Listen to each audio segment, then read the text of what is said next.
Before installing your new metal shed, you want to make sure you have an appropriate base. For this, we're using solid concrete. This shed requires 2 people for assembly and should only be constructed on a dry, calm day. Make sure to wear protective gloves where possible and take regular breaks. The shed we are installing here is the 7-foot by 4.2 foot Apex model. For this specific shed, you will need an area at least 213 cm by 127 cm. Check all parts against the parts list before beginning construction and identify each component. The components will all feature part numbers on them for easy identification. You may wish to remove all of the washers from their grids before you start. There is a plastic coating on the majority of the shed components to protect them during transport. This should be removed before construction as it can be tough to remove later. Using your instructions, refer to the parts needed for base installation and identify the required pieces. For this section you will also need the following tools: a posi-drive screwdriver, tape measure, square and a spirit level. Lay out your rear base frame lengths and align the screw holes before securing together with 4 screws. Align one end of the rear frame to one of the slide frame pieces at a right angle and secure with the screws. Align the other end with the second side frame and secure as before. Place the front corner framing in position and secure at the corner with the screws. Secure the front frame on the opposite corner with 2 screws.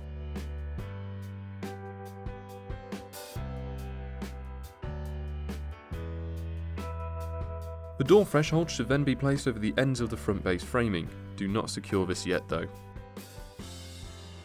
At this point you want to make sure that your shed is in the correct position on your base, as well as making sure the pieces are square across the angles. Use a tape measure to check this. Once you are completely satisfied that the base is square, mark with a pencil through the holes in the frame and onto the concrete below.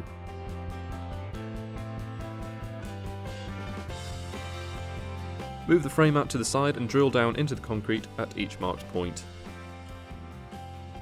Insert plugs into each hole. Secure the base down into the drilled holes with 16 screws positioned around the entire frame. Check that everything is still square and level before moving onto the walls.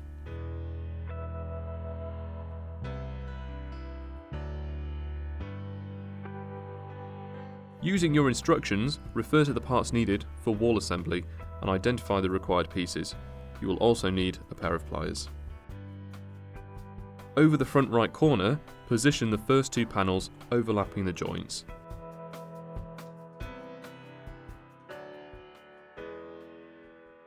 Affix the panels to the base frame using screws and washers.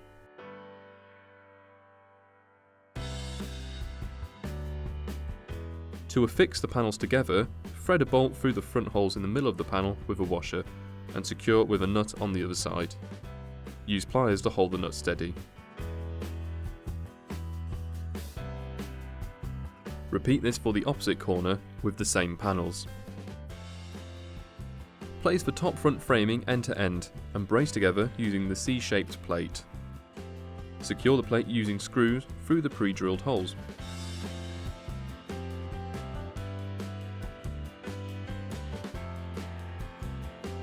Insert 2 door runners into each end of the framing as shown. These will serve as support for the shed doors. This framing can now slot into the shed, with the opening facing into the building. Secure the framing through the front panels with screws and washers. Once you have the front corners complete, align the third wall panel against the previous and secure it along the bottom edge and middle. To connect the side panels, use bolts and washers and thread through the middle set of holes, securing with a nut on the other side. Position a rear wall panel to overlap and form a corner. Repeat this for the opposite corner too, with the same shaped panels. With these walls constructed, you now need to install the top panel framing. Position the side framing over the top of each side panel as shown, making sure the lip of the frame is facing into the building. Affix each frame through the top of the side panel with screws and washers. Each frame will require 5 screws. For the rear frame, align the rear framing bars and secure through the pre-drilled holes with 2 screws. Place this frame against the rear panels as shown, between the 2 side frames. Affix each frame through the rear panel with screws and washers. The remaining rear panel can now be attached. making sure the edges of the panel are on the inside of the building. Attach the panel at the top and bottom with screws and washers, and in the middle of the panel with nuts and bolts. Place the door threshold over the base frame and secure with 2 screws at each end.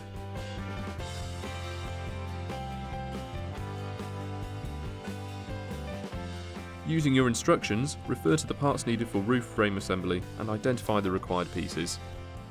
Begin by removing the 2 top screws from the front framing plate. Position the door framing to the left of the doorway, making sure the tabs are in the same position shown. Attach the frame at the top and bottom with screws and washers, and to the middle of the panel with nuts and bolts. Repeat this for the right side of the doorway, again making sure that the framing is aligned as shown. Insert the top door crossbar over the bar at the top of the doorway, and secure with the 2 screws at each end. Place the triangular apex panel onto the top of the door framing and secure in place with 3 screws. Repeat this for the opposite panel and secure as before. Once these are attached, secure the L brackets into the corner of each apex piece. Do not attach the adjoining bolt yet. Position the triangular panel on the rear framing and secure it with 3 screws. Repeat this for the last panel, securing it in the same way. Position the 2 different L brackets against the ends of the long roof beams as shown, and secure with nuts and bolts. Place the 2 other beams together as shown, and bolt together through the middle, securing it with nuts. Do not affix with the bolts at each end yet. You can now position each ridge bar in between the apex panels, aligning the plates with the pre-drilled holes and securing with a bolt, washer and nut from the outside of the building.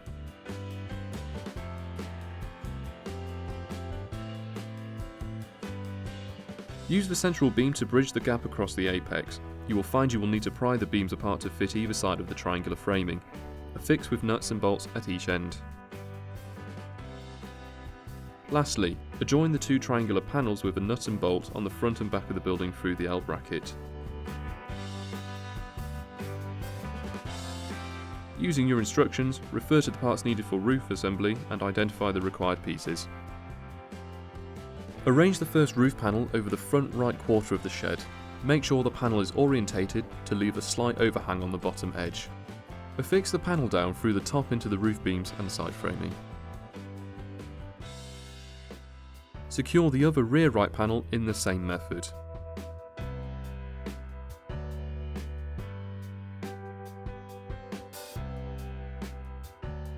Arrange the other side of the roof in the same way, with the second panel at the front of the building.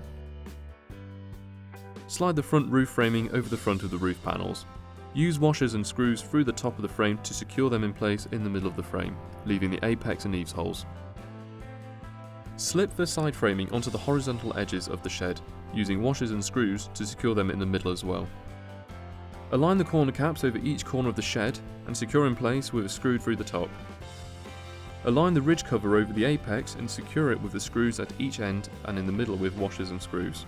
Slide the plastic apex capping over the front of the apex framing and attach it at the top with a screw. Repeat this for the rear apex too.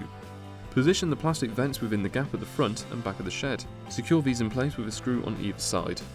Using the small caps, go around the inside of your shed and cap off any bare screws. With the main body of the shed now complete, the next step is the doors. Using your instructions, refer to the parts needed for the door assembly and identify the required pieces.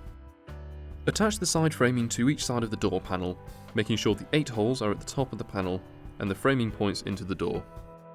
Secure the other side framing with nuts and bolts at 4 points on each side. Arrange the diagonal framing bars. Make sure the framing pieces overlap at the edge as shown and secure through the frame with a single screw. Then secure them with bolts, washers and a nut into the middle holes. Attach the framing bar to the top of the left door and secure with screws at both ends. Attach the bottom framing bar to the bottom of the left door and secure this with screws at both ends too. Repeat this for the right door panel. Align the door handles on the doors and secure with bolts and nuts. The small plastic door catches need to be affixed to each side of the bottom framing of each door using a nut and bolt. Slide the base of the door into the groove in the threshold of the shed, and then push the top of the door into position. The holes in the top of each door need to line up with the previously inserted runners. The door holes are at varying heights to allow you to position the door for optimum movement. Use screws to secure the doors to the runners on each side. making sure they run smoothly and are square within the doorway. Use a standard household oil lubricant on the runners and wipe away any excess. Your metal shed is now complete. If you have purchased a metal shed foundation kit, please continue to watch. Before beginning your foundation kit, check all parts against the parts list and identify each component. Make sure the end tabs of each beam are straight using a pair of pliers. Start your kit by connecting two of the longer pieces at the end using the supplied screws to create a larger piece of framing.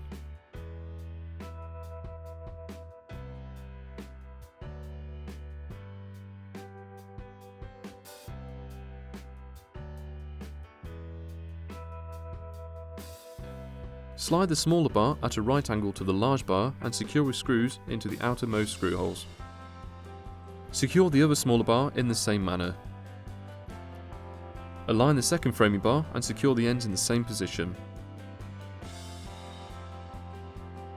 Then slide the final frame between the two smaller lengths and secure at each end with screws.